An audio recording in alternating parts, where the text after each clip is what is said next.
Pierpaolo Pasolini oggi avrebbe 100 anni ancora avvolti nel mistero. Il mistero di un genio dalla formazione poliedrica, perché la genialità è sempre mistero in sé, e poi il mistero di una vita complessa quanto la sua arte fino alla morte, la cui ricostruzione ad anni di distanza ancora non soddisfa molti. A Casarsa della Delizia l'inaugurazione della Casa Museo nella sede del Centro di Studi Pasoliniani, proprio lì dove viveva la madre di Pasolini, Susanna Colussi, è l'occasione per riscoprire il Pasolini friulano, così lontano dai clamori di Roma. Eppure è qui che si è formata molta della Casa sua arte. Colussi completamente rinnovata nelle sue sale al primo e al secondo piano,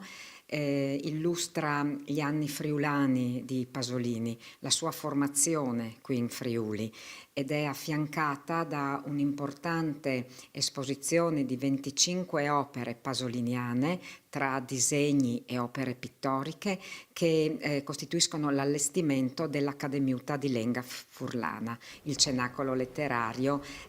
pensato da Pierpaolo, all'interno del quale ha